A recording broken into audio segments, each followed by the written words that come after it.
2/3 des commerciaux maîtrisent mal les fondamentaux de la vente. C'est pour les aider que j'ai créé le podcast Les Héros de la Vente. Profitez des conseils et astuces des meilleurs coachs, formateurs, directeurs commerciaux et startups pour performer dans la pratique commerciale. Ce podcast est soutenu par l'entreprise Vive, qui a créé la première plateforme française de Sales Enablement, la conjugaison entre le coaching, la formation et la création de contenu pour améliorer les performances des commerciaux. Faites-moi signe si vous voulez tester. Je vous souhaite un excellent épisode. Bonjour à tous, bienvenue sur un nouvel épisode des Héros de la Vente. Aujourd'hui, on accueille Olivier Dagneau de Sortlist. Olivier, salut. Bonjour Alexandre, bonjour à tous. Donc Olivier, est-ce que tu peux te présenter aux auditeurs ? Mais donc, comme tu viens de le dire, je suis Olivier Dagneau, donc je suis aujourd'hui country manager chez Sortlist, qui est en fait une plateforme de mise en relation entre agences de communication marketing et entreprises. Et donc aujourd'hui, moi je pilote le marché français, donc aujourd'hui une équipe composée de 10 commerciaux. Et c'est une entreprise que j'ai rejoint il y a plus d'un an et demi aujourd'hui. Donc moi, effectivement, j'ai aujourd'hui un peu plus de 7 ans d'expérience dans le métier de commercial. Donc je suis passé par des grandes sociétés comme Michael Page dans le recrutement, où j'ai fait mes armes. Ensuite, j'ai eu une expérience plutôt dans le digital. J'ai également créé mon entreprise et finalement aujourd'hui, voilà, je suis à Paris et j'ai repris le rôle de country manager France chez Sortlist.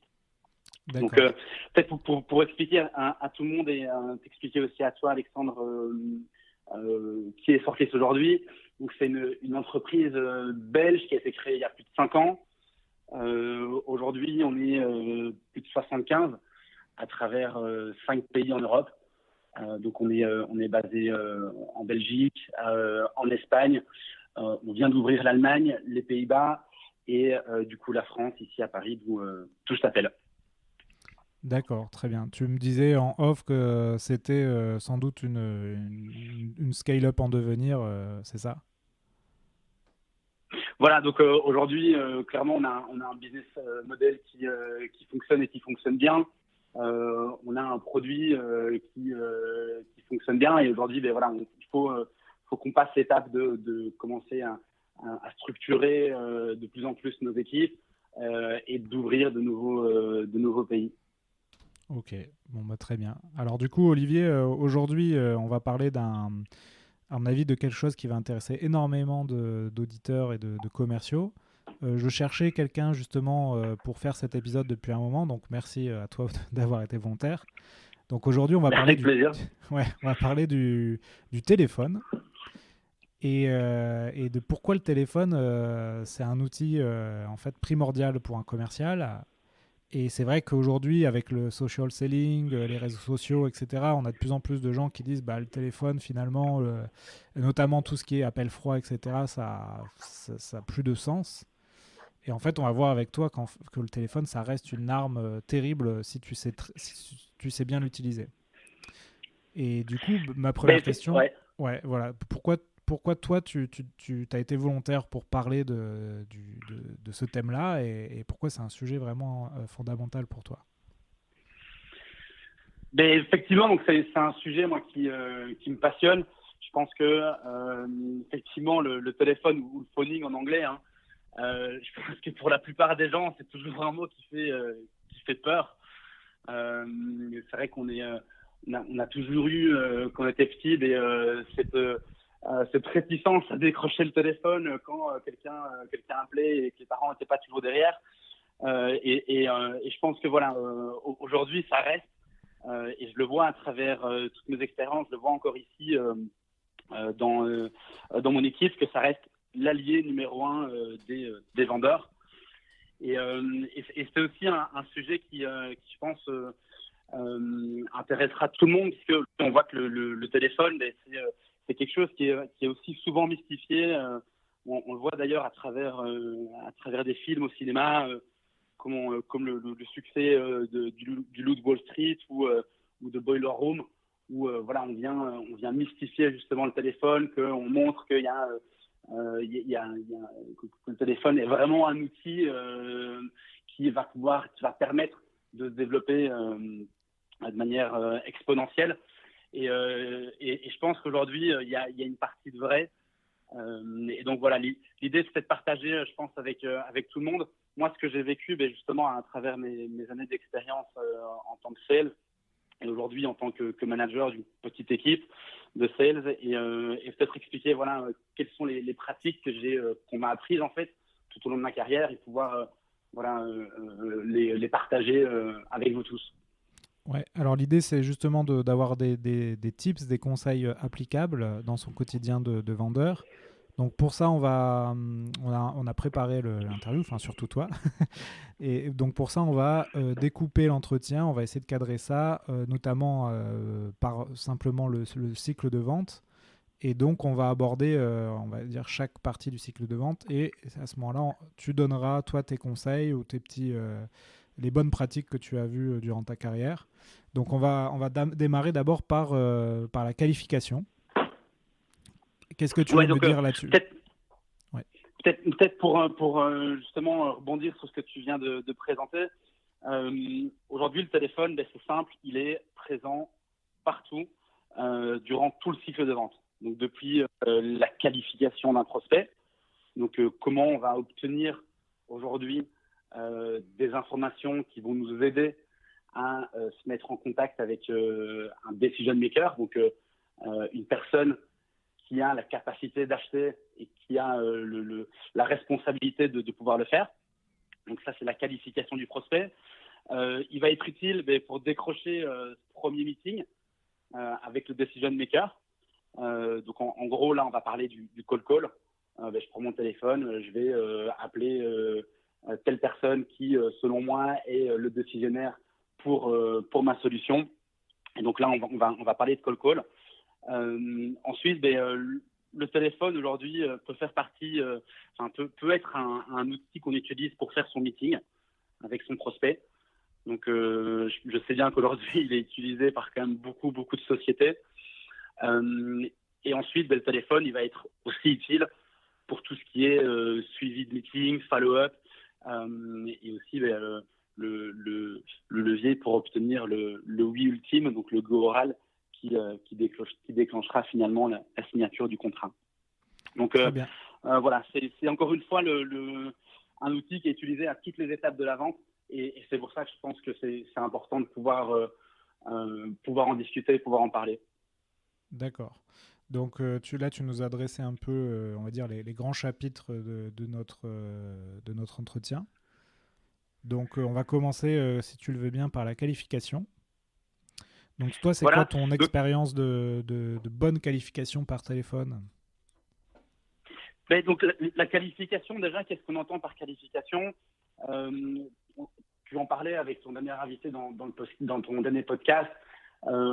Aujourd'hui, c'est important, et c'est devenu de plus en plus important, de bien qualifier ses prospects.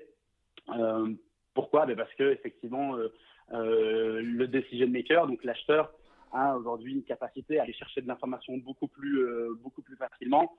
Et donc c'est important en fait de bien finalement mapper son champ de prospection, et ça ça passe par la qualification. Donc dans un premier temps en fait, on va se dire tiens, aujourd'hui sur mon marché, qui je vais devoir contacter en priorité et qui a besoin de mon produit. Et donc on va justement faire appel à des capacités de réflexion, des capacités aussi analytiques, comme ton invité le présentait lors de ton dernier podcast. Et donc ça va dépendre finalement de ton produit, ça va dépendre de ton marché. Et donc ça, c'est effectivement quelque chose qui est important à faire. Pourquoi? Parce que ça va te permettre en fait de gagner énormément de temps pour la suite de ton cycle de vente. Donc moi, typiquement, une expérience que j'ai eue, c'était lors de mon premier travail chez Michael Page. Donc j'étais à la suite de mes études à la recherche d'une fonction plutôt commerciale. Et voilà, j'ai repéré Michael Page, qu'on m'avait conseillé parce que c'était une bonne école finalement de vente. Et en fait, quand tu arrives chez Michael Page dans tes premiers jours, finalement, tu n'as pas beaucoup d'expérience. Moi, on m'avait mis sur le marché de la finance, donc je devais recruter des profils financiers pour des entreprises.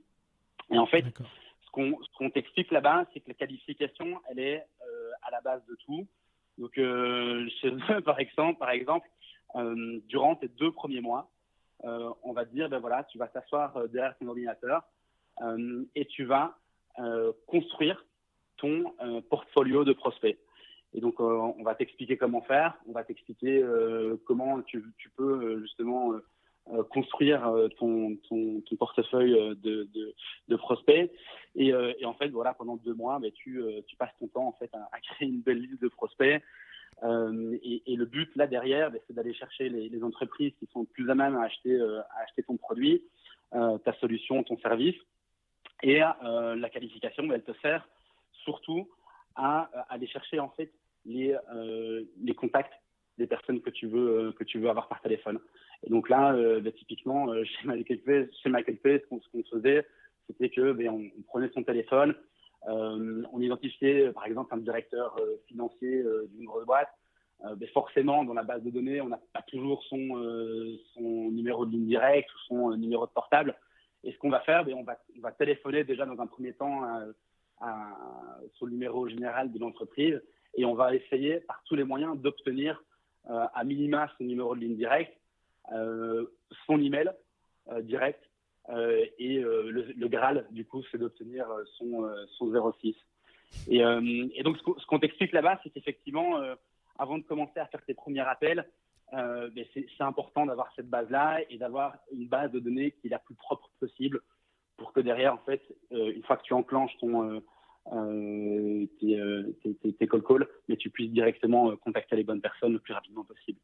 Ouais, donc finalement, là, tu t'as passé 2 mois pour mapper et qualifier 200 prospects, par exemple. Et en fait, toi, ça t'a permis aussi de progresser sur l'aspect qualification au téléphone, qui est pas toujours facile. Hein. Donc toi, tu as pu faire tes gammes de fondamentaux de la vente là-dessus.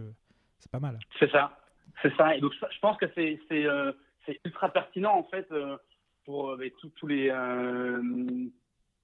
néo-vendeurs, j'ai envie de dire, qui rejoignent une structure, c'est de se dire, OK, qu'est-ce qu'on attend d'un business développeur? Forcément, c'est d'aller chercher du nouveau business. Donc, forcément, c'est d'aller chercher de nouveaux clients. Et donc, c'est d'avoir cette réflexion, OK, qui je vais contacter en premier et comment je vais le faire. Et donc, cette qualification, cette première étape, elle est importante. Et là, le téléphone, il est l'allié numéro 1 du vendeur pour sa qualification. Même si aujourd'hui, c'est vrai qu'on retrouve quand même pas mal d'informations sur Internet, on n'a pas toujours la bonne info, elle n'est pas toujours là. Et donc, forcément, il faut aller la chercher. Et pour aller la chercher, il faut prendre son téléphone. Et il faut pouvoir être dans l'action et aller chercher la bonne info au bon endroit. Aujourd'hui, si par exemple un commercial nous écoute et doit justement faire sa liste de prospects pour qualifier, c'est quoi les quelques conseils que tu peux lui donner?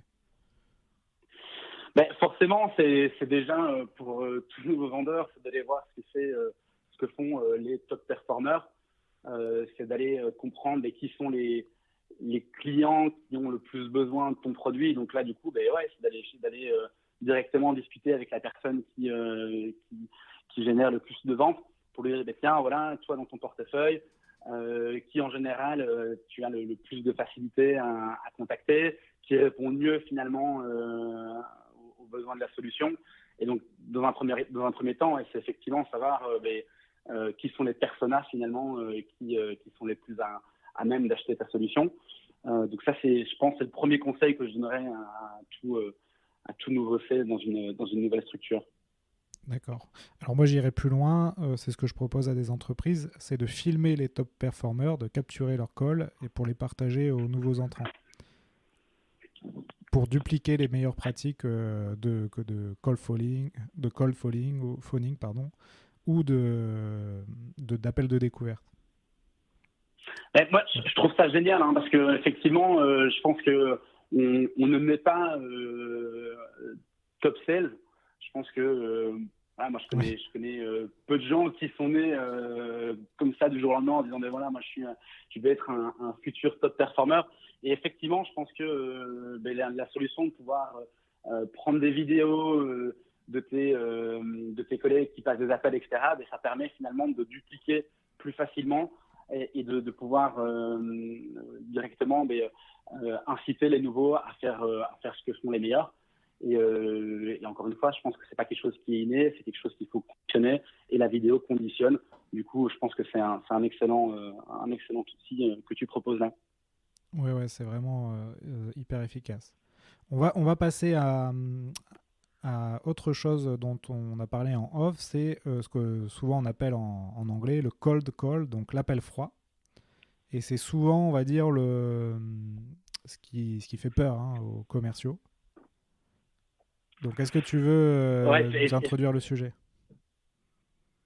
Oui, effectivement, je pense que le cold call, quand effectivement on en parle autour de soi, c'est quelque chose qui peut faire super peur. Et moi, je me souviens d'ailleurs, lors de mon premier stage, j'étais tombé dans une start-up dans la tech qui travaillait en fait partout dans le monde, et elle vendait des solutions pour l'événementiel. Et je me souviens en fait, mon premier jour de stage, on était 2 nouveaux stagiaires, et le manager, c'était une personne qui avait travaillé pendant plusieurs années chez Xerox, chez HP, donc c'était quelqu'un qui avait été vraiment formé dans les grandes écoles de vente aujourd'hui. Et je me souviens très bien parce qu'en gros, pendant 2 jours, il nous avait expliqué toutes les techniques de vente, le cycle de vente, les bonnes questions, l'écoute active. Voilà, il nous avait vraiment finalement fait une formation un peu expéditive en 2 jours. Et puis le 3e jour, j'arrive au bureau avec le stagiaire, et il me dit voilà, Olivier, maintenant que tu as eu ton training, écoute, moi j'ai acheté une base de données. Alors c'était il y a 7 ans, hein, j'ai acheté une base de données. On va commencer par attaquer le UK. J'ai acheté une base de données de 1000 contacts qui sont dans le monde de l'événementiel, et on va directement passer à l'action. Donc en fait, ce qu'il avait fait, c'est qu'il avait 2 téléphones. On était assis tous les deux devant notre téléphone, et il était face à nous, et il nous disait voilà, il faut faire du call. Faut prendre votre téléphone, faut prendre la première ligne de la base de données, et faut l'appeler. Et je me souviens, j'étais un peu terrorisé parce que j'avais jamais fait ça de ma vie avant, et en plus je devais le faire en anglais, et je me souviens très bien, j'avais passé mon premier appel, et du coup mon manager était face à moi en train de me regarder, en train de me dire j'espère qu'il va bien appliquer ce que je lui ai appris. Et en fait, je décroche mon téléphone, j'appelle, et là, je me souviens, j'ai une personne au bout du fil et qui commence à parler avec un anglais, mais incompréhensible. Je pense que c'était quelqu'un qui vivait dans un petit patelin au fond de l'Angleterre. Et en fait, j'ai pris super peur, et j'ai directement accroché mon téléphone en disant au manager écoute, il n'est pas là, tout simplement, il n'a pas décroché, alors que c'était pas vraiment vrai. Il avait décroché, mais je comprenais pas ce qu'il disait, et ça me foutait un peu la trouille. Donc c'est clair que le cold calling, c'est quelque chose qui fait peur, et je comprends qu'aujourd'hui il y a beaucoup de personnes qui sont réticents à en faire. Maintenant, je pense que c'est une des parties qui, si on la maîtrise le mieux, peut vraiment développer ton business, et aussi tes capacités à faire des bonnes ventes derrière. Ouais, et tu m'as dit notamment avant l'épisode que tu as des stats qui disent que finalement les taux de réponse par téléphone sont pas si mauvais que ça, et même augmentent. Tu peux nous en parler un peu ? Effectivement, il y a des statistiques qui existent et qui disent que depuis maintenant plusieurs décennies, en fait, le taux de réponse par téléphone a augmenté de 5%. Et en fait, l'hypothèse derrière, c'est que forcément, il y a plusieurs années, les decision makers, donc les prospects, n'avaient pas un téléphone portable, n'avaient pas un réseau social comme LinkedIn. Donc forcément, il y avait qu'un levier pour pouvoir contacter son prospect, c'était de passer par la ligne fixe de l'entreprise, du coup passer par la gatekeeper, donc la secrétaire généralement ou l'assistante de direction qui devait stopper absolument et qui devait filtrer tous les appels entrants. Et donc ouais, aujourd'hui en fait ça peut paraître un peu contre-intuitif, mais c'est plus facile de contacter une personne. Et donc, du coup, logiquement, c'est encore plus facile de faire de la vente par téléphone qu'avant. Ouais. Et moi, aujourd'hui, je le vois chez Fortlist. On a, c'est les statistiques de mon CRM qui me le disent, mais on a un meilleur taux de réponse et un taux de prise de meeting et derrière de connexion avec son prospect par téléphone que par email. Et donc voilà, aujourd'hui, juste pour te donner des métriques un peu plus concrètes, en général, quand on envoie un email pour proposer à quelqu'un qui ne nous connaît pas d'avoir une première conversation avec nous, mais quand on le fait par email, en général, on a un taux de meeting entre 5 et 10%. Alors que si demain tu prends ton téléphone plutôt que d'envoyer un email, là on aura plutôt des taux de meeting qui seront pris entre 10% donc pour les plus juniors, jusqu'à 25-30% pour les sales plus expérimentés. Donc on voit vraiment qu'il y a une différence. C'est pour ça qu'aujourd'hui, moi chez Sortlist, je pousse vraiment tous mes commerciaux à prendre leur téléphone. Aussi derrière, quand je regarde un peu leurs activités, ce que je regarde en premier, c'est combien d'appels ils ont fait cette semaine, combien de prospects ils ont pu avoir au téléphone. Et j'ai aussi la donnée de savoir combien d'emails ils ont envoyés, etc. Et en fait, ça, c'est une donnée que je regarde en fait quasi pas aujourd'hui, parce qu'elle est moins significative.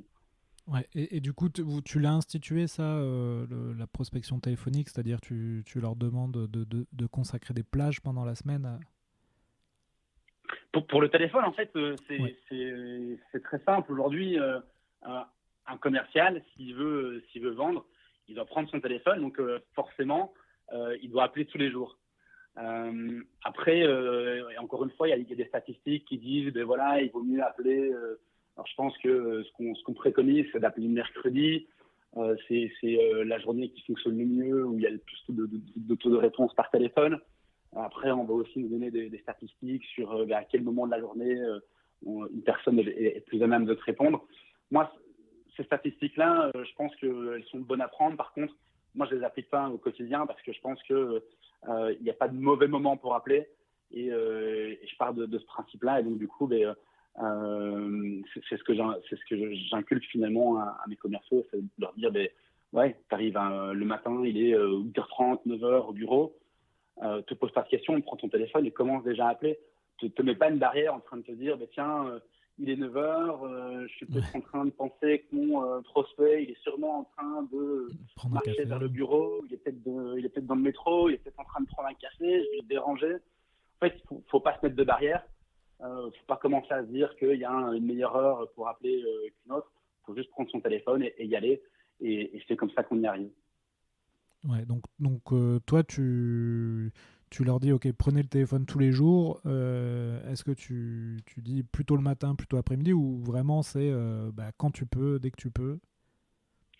Mais forcément, moi je préconise à faire dans les heures de bureau, donc je dirais entre 9h et 13h, et entre 14h et 18h, 19h.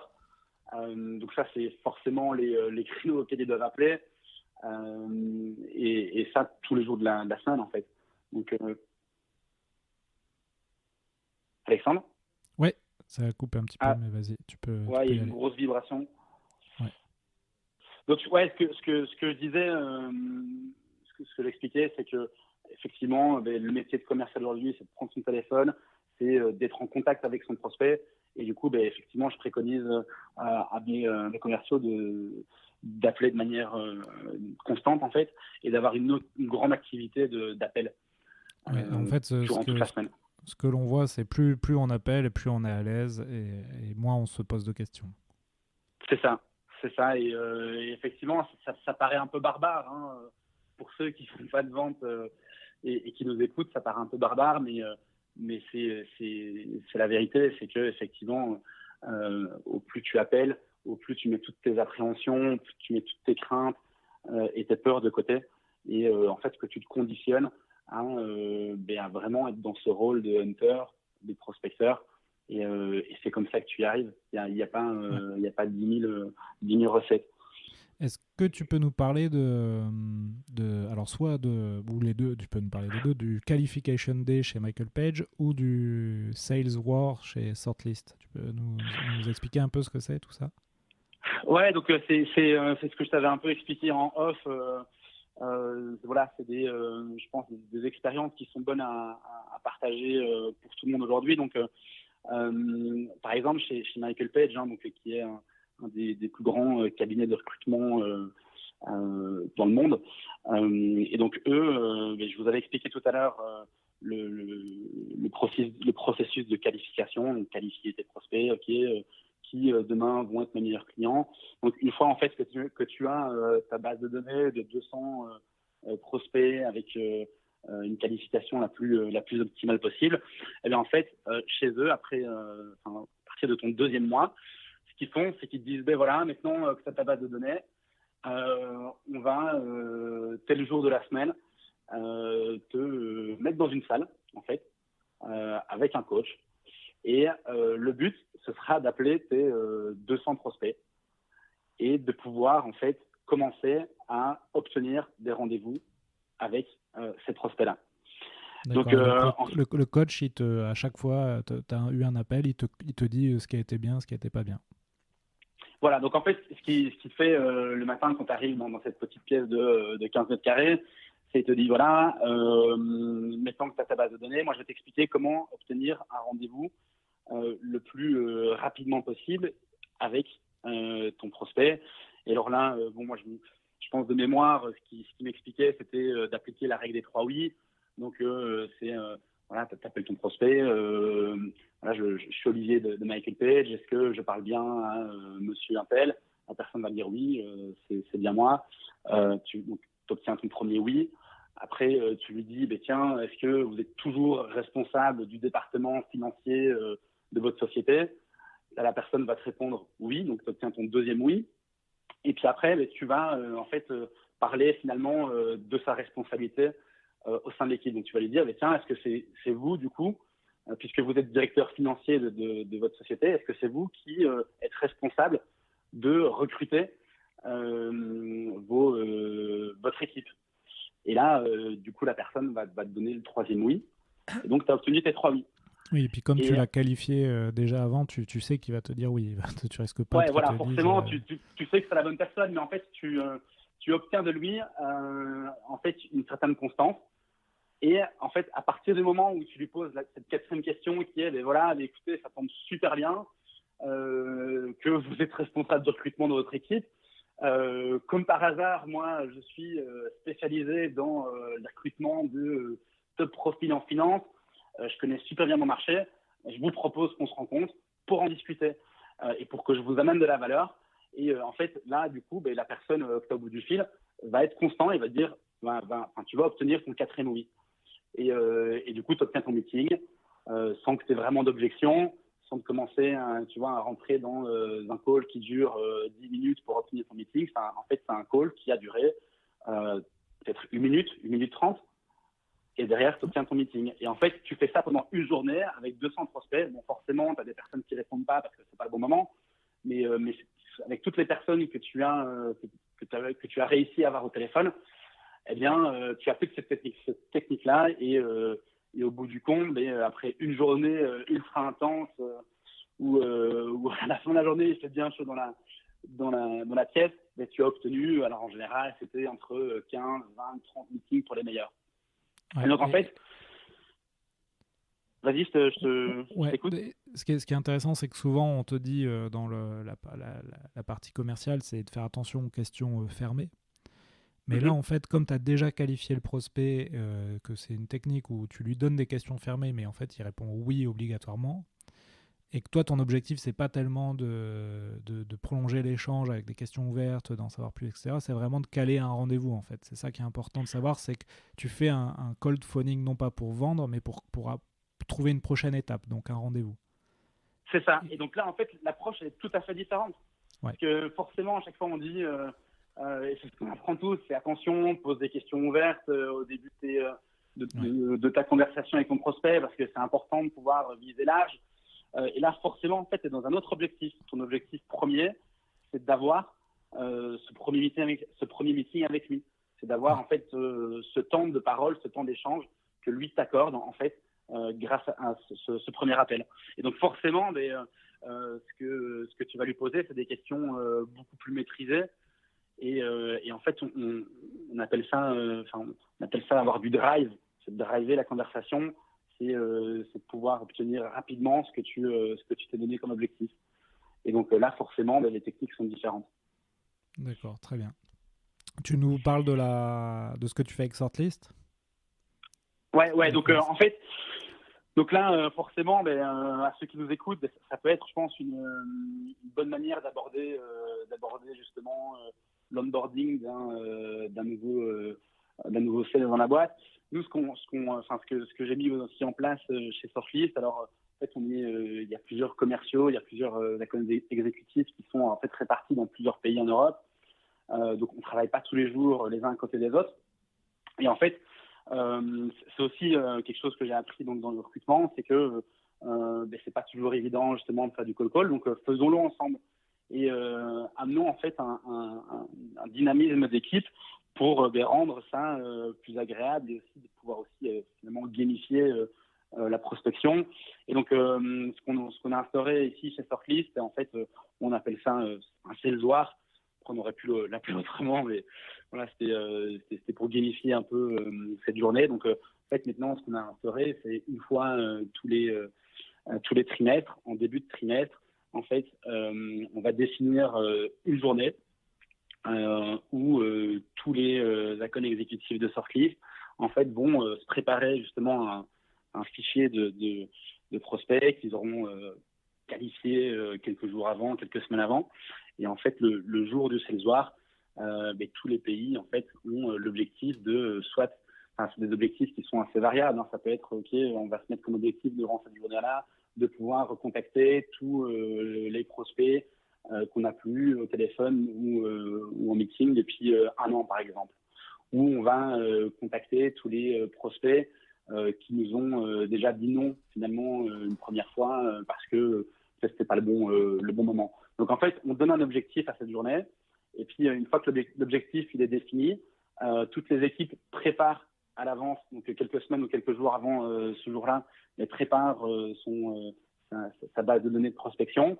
Et puis le jour J, on arrive tous à 9h du matin avec son fichier et en fait on commence finalement à passer ces premiers appels. Et en fait, on a mis en place et tu comptes tes points, c'est ça ? Ouais, c'est ça. Donc, on a mis en place, tu veux, là, on l'a fait comme ça, mais on aurait pu le voir autrement, mais on a mis en place un système de points. Et finalement, c'est le pays, donc l'équipe qui remporte le soir, c'est l'équipe qui a obtenu le plus de points à la fin de la journée. Et voilà. Et en fait, ça amène plein d'engouement et on se rend compte que durant une journée comme ça, on arrive à obtenir 3 fois plus de meetings, voire 4 fois plus de meetings en une journée que dans une journée normale. Ouais, parce qu'en fait, tout le monde est impliqué, tu gamifies la chose, j'imagine tu te fais livrer des pizzas par exemple, et ça devient plus un jeu qu'une contrainte. Et du coup, forcément, les gens, quand ils jouent, sont plus productifs que quand ils sont sous la contrainte. C'est ça, et puis ils prennent du plaisir. Après, nous, comme les commerciaux, généralement, c'est des personnes qui aiment le challenge. Et du coup, ils sont challengés en interne. Ils voient que leurs voisins, par exemple les Espagnols, sont en train de passer au-dessus de la France. Donc, ils disent il faut que j'y aille, il faut que je fasse plus d'appels, il faut que je sois beaucoup plus convaincant. Et donc là, ils appliquent forcément toutes les techniques qu'on leur a inculquées. Et en fait, ça crée vraiment de l'engouement et ça porte vraiment toute la boîte vers le haut. Oui, et puis quand Et en fait, tu vois un collègue à côté qui a réussi à choper un rendez-vous et que tu as été à côté, que tu vois exactement ce qu'il a fait, les questions qu'il a posées, tu t'appelles et tu reproduis aussi, encore une fois, la bonne pratique. c'est ça. C'est ça. Et puis ce qui est génial, en fait, c'est que à la fin d'une journée comme ça, en fait, ton account exécutif, il vient te voir, il vient te dire, ouais, écoute Olivier, c'est dingue, j'ai réussi à obtenir en une journée 3 fois plus de meetings que dans une journée normale. Et donc en fait, il se rend compte que la qualification, donc d'avoir bien préparé sa liste de prospects est importante. Il se rend compte derrière que forcément, il faut qu'il appelle plus pour obtenir plus de meetings. Et donc en fait, ça devient quelque chose il se rend compte de ça naturellement et par lui-même. Et en fait, tu conditionnes tes accounts exécutifs et ils se rendent compte de ça. Et donc, du coup, ils sont de plus en plus productifs et ils le sont de manière beaucoup plus continue. Et alors, aujourd'hui, juste pour te donner une anecdote, moi, j'ai 2 nouveaux SDR qui nous ont rejoints il y a un mois. C'est des tout juniors, donc ils viennent de sortir d'école de commerce. Et en fait, on a fait au début de l'année un sales et ils ont vu que ça fonctionnait super bien. Et en fait, là, il y a 2 semaines, ils sont venus me voir en me disant tiens, Olivier, en fait, on a décidé tous les deux de s'instaurer une mini compétition tous les deux. Donc, tous les jeudis matins, maintenant, on se met dans une pièce tous les deux. On leur a préparé la veille ou l'avant-veille une belle liste de prospects et on se met dans une salle tous les deux. Et en fait, on instaure aussi ce dynamisme d'équipe, mais on le fait à 2 et on ne le fait plus seul. Ouais, Et en fait, ils obtiennent des résultats qui sont hyper impressionnants et qu'ils n'auraient jamais obtenu seuls dans leur coin, avec de manière plus isolée. Ouais, ça et donc, c'est vrai que ouais. c'est un conseil qu'on a eu sur ce podcast aussi, c'est si vous pouvez embaucher 2 commerciaux en même temps, c'est pas mal parce qu'on peut aussi instaurer un état d'esprit à la fois de compétition, mais aussi d'équipe qui permet de progresser, quoi. Ouais, c'est ça. Effectivement, c'est plutôt une bonne chose à appliquer. Bon, quand on a la possibilité de pouvoir engager 2 personnes au même moment.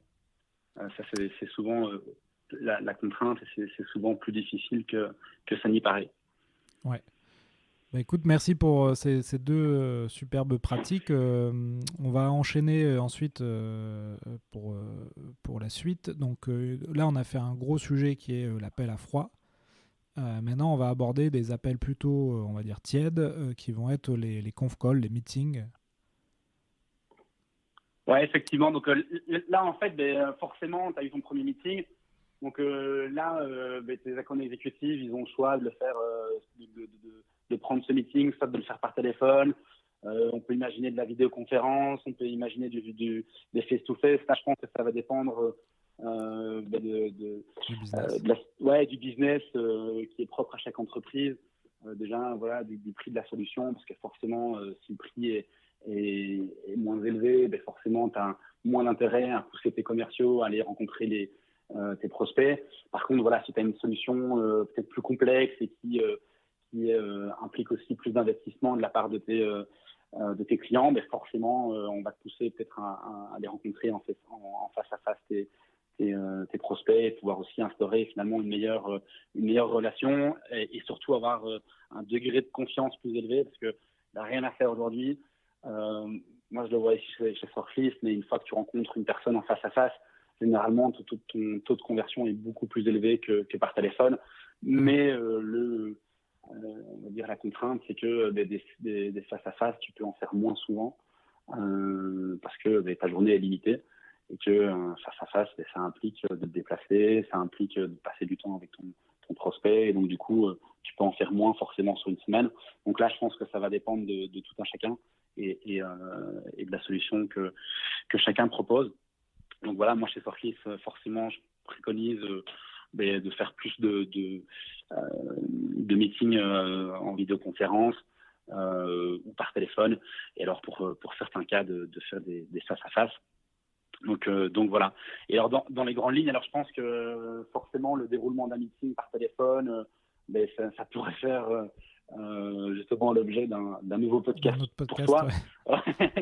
parce qu'il y a énormément de choses à dire là-dessus, mais je pense que ce qui est important, en tout cas moi, des grandes lignes qui est intéressant à partager aujourd'hui, c'est voilà, définissez-vous un objectif avec votre prospect pardon, mais quel est l'objectif du call? Est-ce que c'est une démo? Est-ce que c'est aller comprendre la structure du prospect, son environnement? Ou est-ce que c'est déjà prendre une décision à la fin de son appel? Donc là, c'est hyper important de le définir au départ. Voilà, après, c'est important aussi d'avoir une structure de call, mais ça, je pense que j'apprends pas grand-chose à ceux qui nous écoutent, d'avoir voilà, une bonne structure en tête, voire une trame pour ceux qui sont peut-être plus novices. Donc, généralement, on va parler du marché dans un premier temps, ensuite de l'entreprise, de ses défis, puis on va parler du decision maker, donc la personne que vous avez en face de lui, enfin en face de vous. Mais tiens, quelles sont ses responsabilités, quels sont ses défis, comment toi tu vas pouvoir l'aider à grandir au sein de sa structure. Et donc ça, c'est des choses sur lesquelles il faut aller creuser. Et derrière, par la suite, il faut savoir aussi tiens, quelles sont les expériences passées que la personne en face de toi a eues avec des solutions peut-être alternatives à celles que tu as, quels sont les problèmes qu'il a vécu par le passé, quels sont les problèmes qu'il est en train de vivre aujourd'hui, et comment lui voit l'avenir. Et en fait, ça, c'est une trame qu'on applique souvent, je pense, aujourd'hui dans tous les meetings, et qui va te permettre en fait de déceler finalement les problèmes que ton prospect a, et derrière de pouvoir finalement apporter de la valeur en expliquant que ton outil, ta solution, ton service peut l'aider finalement à répondre à ces problèmes. Effectivement, il y a beaucoup de choses à dire là-dessus. Et effectivement, il va falloir que je trouve un autre invité pour parler de comment dérouler la conférence, la conf call, pardon, et bien définir sa structure de call. Et là aussi, on peut se faire coacher. Nous, on fait ça chez Vive, on filme nos conférences, on se coach là-dessus. Et c'est pas toujours évident parce qu'on dit là aussi, il faut pas trop parler, il faut laisser la parole au prospect, faire de l'écoute active. Mais quand tu vends un logiciel, à un moment donné, le prospect il veut avoir une démo. Et donc, tu es obligé de présenter ton outil. Mais là aussi, il faut faire attention parce que si tu en dis trop, tu donnes le fouet pour te faire battre. Donc, c'est vraiment aussi de l'entraînement et pour être pour faire des bons conf calls et avoir des solutions de secours quand ton logiciel de conf ne fonctionne pas chez le prospect, ce qui arrive de temps en temps. Donc, il faut vraiment avoir des plans B, des plans C pour ces situations. Ouais, c'est ça. Et effectivement, c'est quelque chose qui n'est pas inné. Tu peux mettre n'importe quel bon commercial dans n'importe quel truc, dans n'importe quelle entreprise. S'il n'a pas une structure bien définie avant de rentrer dans un meeting, ça va être très compliqué pour lui de s'en sortir. Donc, je pense qu'effectivement, il y a une préparation qui est ultra importante à avoir. Et ça, c'est quelque chose qu'il faut inculquer, je pense, très tôt. Vite. Ouais, très vite. Donc voilà, mais je pense qu'effectivement, tu vas pouvoir inviter une autre personne pour t'en parler de manière plus exhaustive.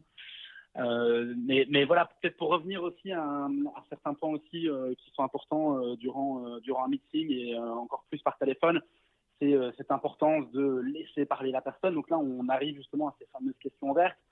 Il faut utiliser, il faut poser des questions qui sont les plus pertinentes possibles et des questions ouvertes justement pour pouvoir faire parler ton interlocuteur. Et là, on a souvent cette règle qu'on voit souvent, c'est la règle du 80-20. Donc, laisse parler ton prospect 80% du temps et les 20 autres pourcents, prends des questions ouvertes. Et d'appliquer finalement ce qu'on connaît tous aujourd'hui, c'est la pratique de l'écoute active. Ouais. Et là, c'est peut-être là où c'est important, si on peut, de faire Ok, on a calé le rendez-vous en appel froid, faire un premier rendez-vous découverte où là, j'ai fait du coup des épisodes là-dessus, sur l'entretien de découverte, sur le pouvoir des questions, etc. Et donc, soit on enchaîne sur une démo si le prospect veut absolument la démo maintenant, ou soit on recale un autre rendez-vous pour réaliser la démo de son produit, puisqu'à un moment donné, le prospect veut voir le produit. Et c'est là où on va pouvoir parler peut-être un peu plus que lors du rendez-vous de découverte. C'est ça.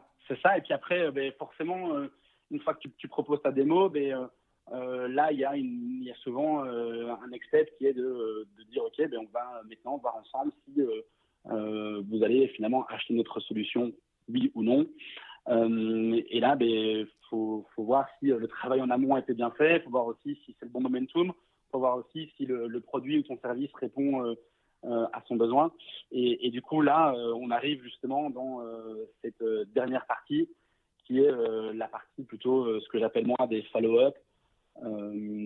Et là, c'est un vrai sujet, je pense, parce que moi, je le vois souvent sur des personnes qui sont plus juniors dans mon équipe. C'est tiens, tu as eu telle personne au téléphone en meeting la semaine dernière. Qu'est-ce qu'il en est? Est-ce qu'il t'a fait un retour? Et là, moi, ce que j'aime pas entendre, c'est qu'un de mes commerciaux me dise oui, j'ai eu de ces nouvelles, enfin, j'ai pas eu de nouvelles encore, mais je lui ai envoyé un email. Ouais. Et là, tu vois, on va en revenir justement sur le téléphone. C'est si tu as eu un meeting avec ton prospect et que vous définissez un moment pour voir si le prospect achète oui ou non, ne le relance pas par email. Relance-le par téléphone. Prends ton téléphone. Préconise ton téléphone.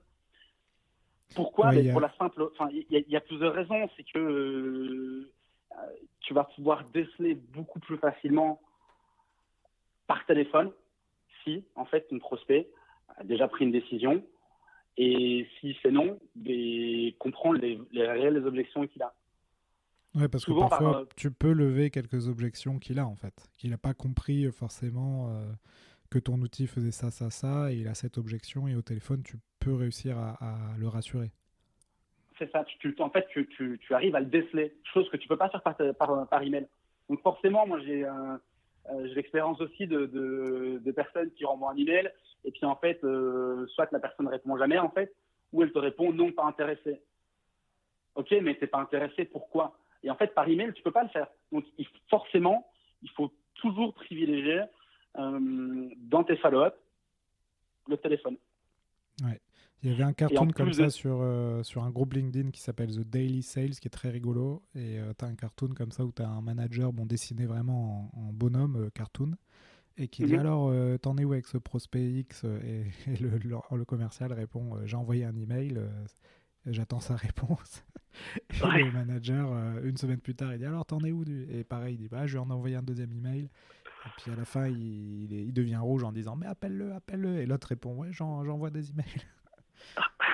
Ok, ouais, mais tu vois que c'est quelque chose qui doit être récurrent, ouais. Ouais, forcément. Et je pense que eux, s'ils en parlent, c'est que je pense qu'ils ont suffisamment de recul que pour pouvoir le dire. Et voilà, moi déjà, à mon niveau aujourd'hui, dans une petite équipe, et forcément, quand tu fais des follow-up par téléphone, tu vois la différence. Tu obtiens de réelles objections, s'il y en a. Et finalement, tu prends du bon temps avec la personne avec lesquelles tu as pu créer une relation. Chose que tu peux pas faire par email, c'est impossible. Ouais, bien sûr. Ouais, il faut faire attention effectivement à la facilité de l'email qui est parfois un piège et il ne faut pas hésiter effectivement à décrocher le tel. C'est ça, mais là encore une fois, je pense que c'est quelque chose qui n'est pas inné, c'est quelque chose qu'il faut conditionner. Et là, moi, c'est ce que je vois, c'est important en fait d'avoir une vraie culture sales dans une boîte, parce que si tu l'as pas, eh bien forcément, en fait, tous tes commerciaux, ils vont en fait jouer le rôle de la facilité, c'est-à-dire commencer à envoyer plus d'emails que de faire d'appels. Forcément, tu auras de moins bons résultats. Et ça, c'est ultra important. C'est ultra important dès le départ. Une manière d'avoir une culture sales aussi, c'est quand tu es dans une entreprise où il n'y a justement pas de culture sales et on te laisse un peu de manière autonome, parce que moi j'ai vécu par le passé dans certaines boîtes, une des meilleures manières d'avoir une culture sales, en fait, c'est de créer son entreprise. Et là, tu n'as pas le choix, en fait. Pour rentrer de l'argent des clients, tu peux pas juste contenter d'envoyer des relances par mail. En fait, tu t'obliges à appeler parce que tu sais que si ta boîte veut survivre, il faut appeler. Et toi, tu as créé ta boîte tout à l'heure, tu m'as dit, donc je pense que tu l'avais... Bon, en plus, tu es passé par des très bonnes écoles comme Michael Page. Mais du coup, tu l'as senti ça aussi, qu'à un moment donné, tu pouvais pas te contenter d'email.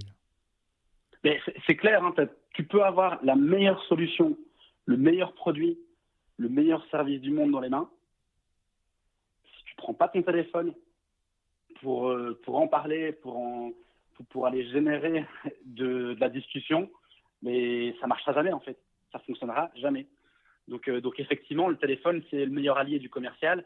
C'est le meilleur allié aussi de l'entrepreneur qui se lance. Et aujourd'hui, moi, j'en suis plus que convaincu. Ouais. Ouais, non, mais c'est vraiment important parce qu'il y a énormément de gens qui se lancent dans des aventures entrepreneuriales et la vente pour eux, c'est quelque chose, c'est pas pour eux. Sauf qu'en fait, quand tu crées une entreprise, tu es le premier vendeur de ta boîte et même si c'est pas ton truc, tu es obligé de le faire. Et c'est pour ça que, à mon avis, ce podcast peut aider beaucoup de gens. C'est que des gens qui vont pas se dire commerciaux peuvent s'y mettre. C'est ça. Ou alors si vraiment ils sont vraiment réticents à en faire, de pouvoir engager une personne qui a justement soit déjà une expérience qui vient d'une société avec une vraie culture sales et qui va pouvoir finalement dupliquer ce qu'il avait dans notre société dans ton entreprise. Et donc là, forcément, c'est ultra important de recruter les bonnes personnes. Et ton premier commercial, tu n'as pas intérêt à te couper. C'est limite une question de vie ou de mort pour ton entreprise. Si tu recrutes ton premier sales et qu'il a peur de prendre son téléphone et qu'il a peur d'aller dans l'action, mais ton entreprise, ça va être très compliqué d'aller chercher de la croissance. Ouais, c'est vrai. Tu m'avais parlé de... Donc là, on a parlé rapidement de recrutement. J'ai un épisode là qui va sortir justement sur le recrutement et la gestion de carrière des commerciaux. Donc on va pas trop rester sur ce sujet. Par contre, tu as un conseil notamment sur les objectifs du commercial, les nombres de meetings. Est-ce que tu peux nous en parler un peu? Faire réfléchir en fait. C'est ce que je disais tout à l'heure. C'est important finalement de conditionner les nouvelles personnes et surtout les plus juniors, donc ceux qui n'ont pas d'expérience en fait. C'est important de les conditionner et ça dès le départ. Donc, nous, ce qu'on donne ici et ce que je donne aux nouvelles personnes qui nous rejoignent, c'est des targets challengeantes. Pourquoi ? Parce que si dès le départ ils sont pas challengés, en fait, ils n'iront jamais s'autodiscipliner pour aller chercher plus d'appels, plus de meetings, un meilleur taux de conversion. Et donc ça, c'est important dès le départ de pouvoir en fait donner des targets challengeants. Donc moi, typiquement, on a des nouveaux SDR qui viennent d'arriver. Je vais directement leur dire, ça va être dur au début, les premières semaines, les premiers mois, ça va être compliqué pour vous parce que vous allez devoir mettre de l'intensité. Et donc là, je leur donne un target typiquement ici de 200 appels à faire par semaine et d'obtenir à minima 20 meetings. Donc c'est des targets, des KPI qui sont ambitieux, qui sont challengeants, mais il faut directement les mettre dans le dur pour pouvoir les conditionner et pour qu'après, forcément, ça devienne plus facile pour eux. Ouais. Donc tu leur donnes des targets et puis tu observes les KPI et puis tu leur dis si tu veux 20 meetings bookés par semaine, il faut que tu appelles 200 personnes et que tu envoies 500 mails par exemple. C'est ça. Et ça, c'est des KPIs qui peuvent changer d'une entreprise à l'autre. Ça va dépendre de la facilité à pouvoir contacter une personne. Ça va dépendre aussi de la taille de ton marché. Donc ici c'est nous ce qu'on a observé chez Sortlist, c'est un KPI qui est pertinent pour nous, pour notre marché, et donc c'est ce qu'on en tout cas c'est ce que moi j'applique au sein de l'équipe et ça fonctionne bien. Au début ils ont des difficultés, mais après ils se rendent compte que ils sont obligés finalement de passer par une étape où je dois faire du volume. Et ça c'est important. On m'a toujours expliqué que pour avoir de résultats, il faut faire de la quantité et de la qualité. Et en fait, quand tu es junior, quand tu arrives dans une boîte, forcément, tu n'as pas les mêmes armes qu'une personne qui a plus d'expérience. Donc, finalement, la qualité, tu vas l'obtenir au fil du temps. Et du coup, il faut pouvoir, dès le départ, faire de la quantité. Ouais, poncer le téléphone. C'est ça, prends ton téléphone. Et forcément, au fil des semaines, au fil des mois, moi, je suis moins attentif au nombre d'appels qui passent par semaine. Eh oui. Je serai beaucoup plus attentif à la qualité. Et ça, c'est important. Mais je pense qu'effectivement, je me répète, hein, mais pour les juniors, ceux qui arrivent dans ta société, c'est important en fait de directement leur donner un rythme de croisière. Ouais. Bon, très bien, Olivier. On va bientôt passer aux dernières questions. Est-ce que tu as quelque chose à ajouter là, sur le thème du téléphone, des tips qu'on n'aurait pas abordés ou que tu voulais partager, ou selon toi, on a fait le tour? Je pense qu'on a fait un bon tour de la question. Alors, il y a encore pas mal de choses, moi, que j'avais en tête, mais forcément, on est limité par le temps. Peut-être une dernière chose je trouve qui est pas mal, et c'est une petite anecdote, c'est on entend souvent dans les bureaux aujourd'hui, comme on travaille tous en open space, des départements qui se plaignent souvent de leurs voisins commerciaux qui font du bruit parce qu'ils sont au téléphone. Et c'était d'ailleurs le cas dans mon équipe. Il y avait d'autres personnes qui disaient il y a trop de bruit, j'arrive pas à me concentrer, etc. Et en fait, moi, je suis content quand j'entends ça. Je suis content parce qu'en fait, c'est un bon indicateur. Ça veut dire que derrière, s'ils font du bruit, c'est que derrière, ils sont dans l'action et qu'ils font tout pour pouvoir arriver au résultat. Et ça, je pense que si demain, vous arrivez, ou toi, tu arrives dans un environnement, un open space où on te présente l'équipe commerciale, tu t'assieds, et t'entends personne, t'entends pas de bruit, pour moi, là, il y a un problème. Ouais, c'est un bon indicateur de savoir si, si on est trop porté sur les mails, les réseaux sociaux, etc., ou si on se confronte à la discussion. C'est ça. Je sais pas si ça t'est déjà arrivé, toi, dans ton expérience, Alexandre, d'arriver dans des open space où, en fait, il y a des commerciaux, mais t'entends rien. Ouais, moi j'ai eu j'ai eu des open space assez particuliers, mais oui, ça m'est déjà arrivé. Ouais. Tu as autre chose à ajouter au niveau des tips?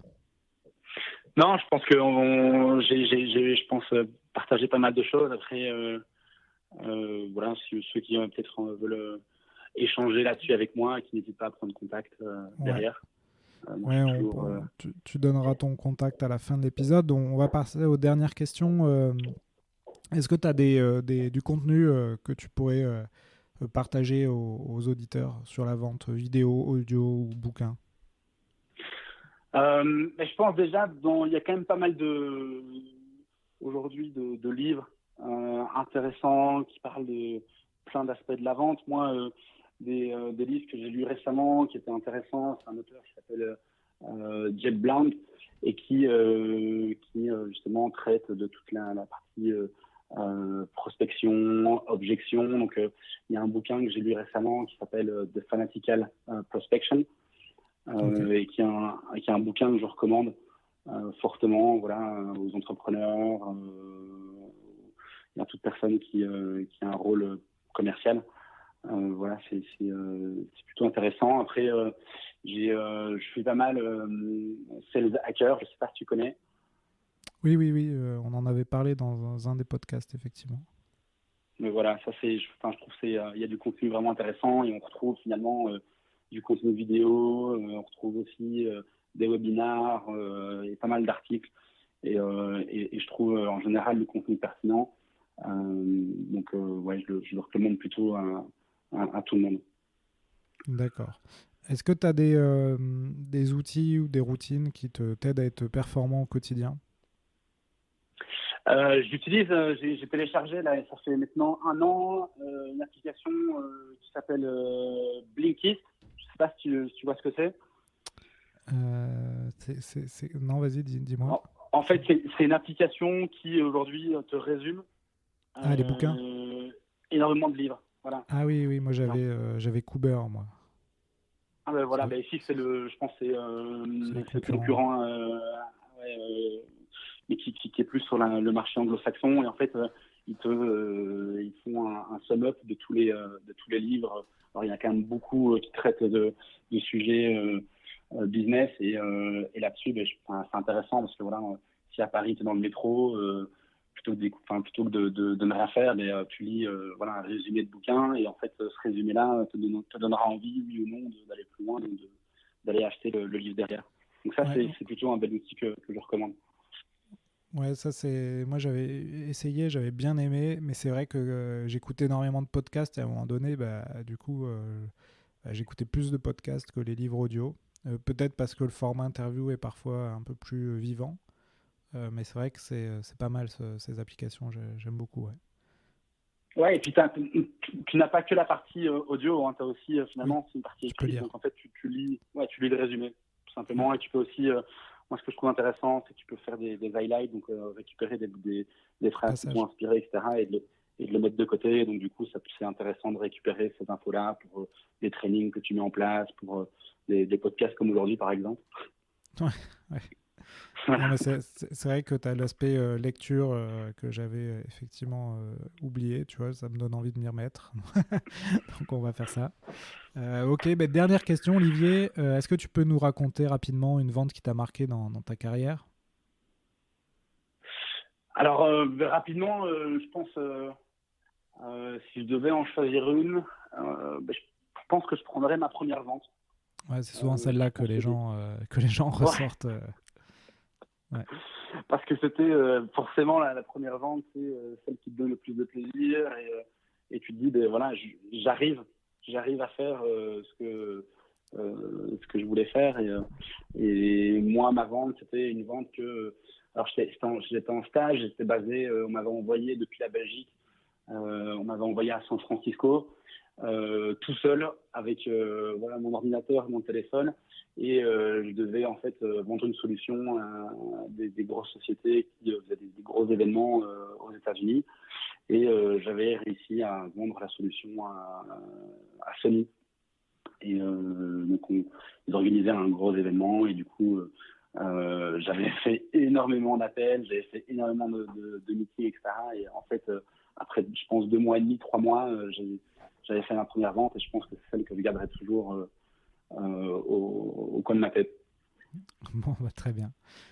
Comment on te contacte sur LinkedIn ? Je pense que le LinkedIn, c'est le plus simple, et c'est un bon départ. Ok. Tu vas recruter, tu m'as dit, pour Sortlist, c'est ça ?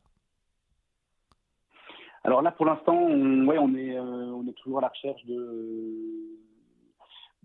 plutôt de profils juniors ici en commercial, et donc effectivement, s'il y en a qui nous écoutent, qui recherchent, mais qui n'hésitent pas à me contacter sur LinkedIn, et puis qu'on puisse échanger là-dessus.